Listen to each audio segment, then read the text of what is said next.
नमस्कार, जय शिवराय. आपली आजची अंजनेरी येथे मोहीम सुरक्षेच्या कारणास्तव येथे बॅग चेक करूनच वरती सोडले जाते.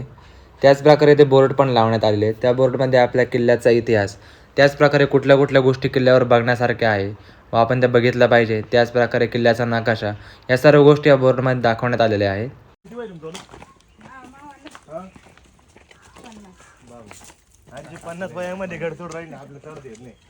हे आजची तरुण मंडळी थकलेले आत्ता इथं आलेले तरी आत्ताची सुरुवात केली आहे तरी हे सर्वजण थकलेले आहे.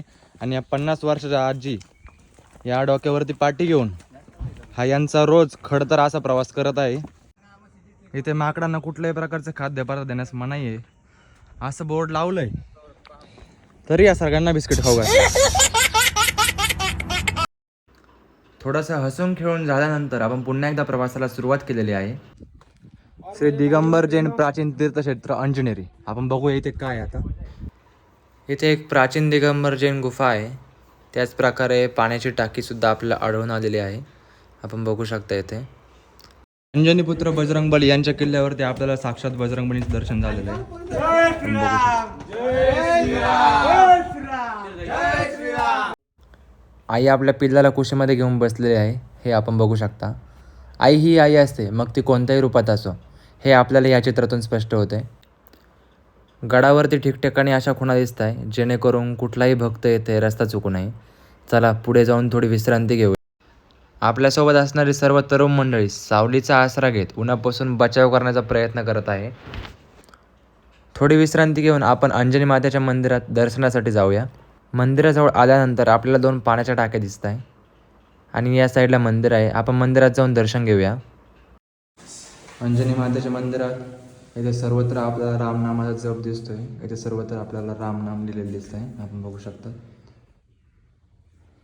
श्रीराम जय राम जय जय राम. श्रीराम जय राम जय जय राम. श्रीराम जय राम जय जय. रामनामाचा जयघोष करून आपण पुढील प्रवासाला सुरुवात केली. अंजनीच्या सुता तुझा रामाचं वरदान, एक मुखानं बोला बोला जय जय हनुमान. एक मुखानं बोला बोला जय जय हनुमान. आपण आता हनुमान जन्मस्थानाकडे आलेलो आहे. इथं बजरंगबलींचं मंदिर आहे. हनुमान की जय. बजरंगबलीचा जयघोष करून आपण दर्शन घेऊया व हनुमान चालिसाचं पठण करूया. महावीर विक्रम बजरंगी, कुमति निवार सुमति के संगी. कंचन बरन विराज सुवेसा, कानन कुंडल कुंचित केसा.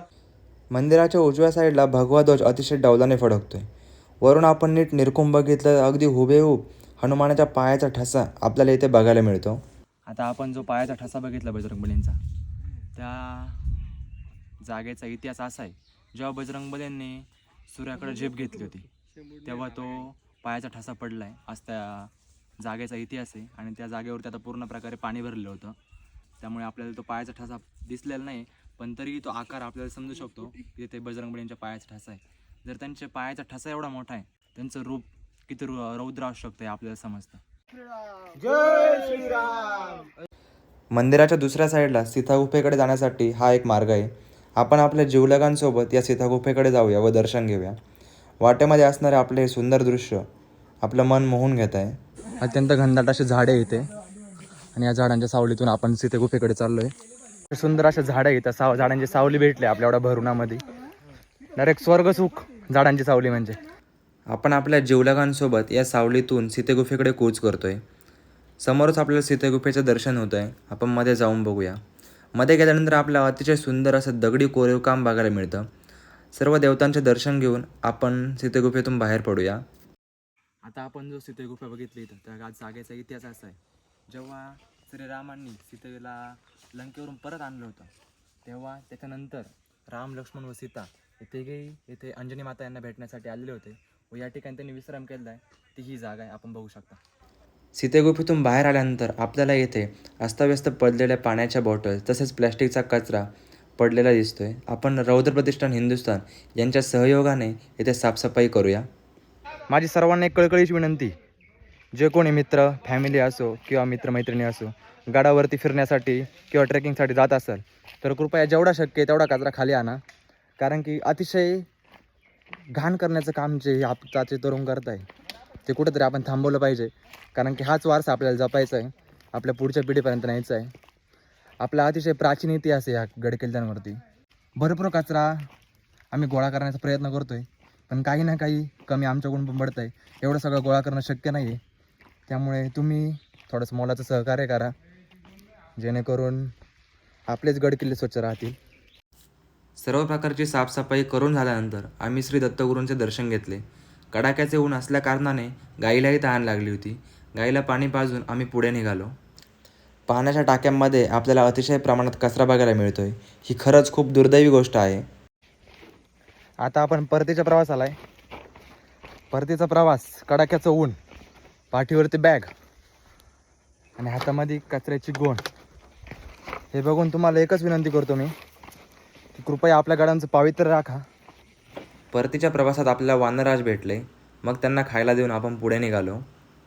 गडाच्या खाली आल्यानंतर या अधिकाऱ्यांनी आपल्या कामाचं कौतुक केलं व पुढील काम करण्यासाठी आपल्याला प्रोत्साहन दिलं. तुम्ही करताय ना, हे तुम्हाला आमचे धन्यवाद आहे. हे खूप तुम्ही चांगलं करताय. देवाच्या दारी तुम्हाला काही गोष्टी एकदम पुण्याच्या भेटतील. इकडून पुढे तुम्ही असंच करीत राहायच्या काही गोष्टी. म्हणजे कसं ही आनंदाची गोष्ट आहे. कचरा साफ करणे हे बलते माणसाचं काम नाही. जो नशीबवाला आहे तोच कचरा साफ करतो, बाकी कोणी करीत नाही याच्यामध्ये.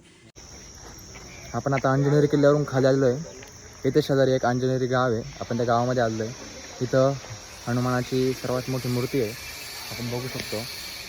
अतिशय सुंदर अशी हनुमानाची मूर्ती आपण इथे बघणार आहे. तुम्हाला दाखवतो मी आता. बजरंगबलीच्या आशीर्वादाने आपण आपली आजची मोहीम अतिशय यशस्वीरित्या पार पाडली.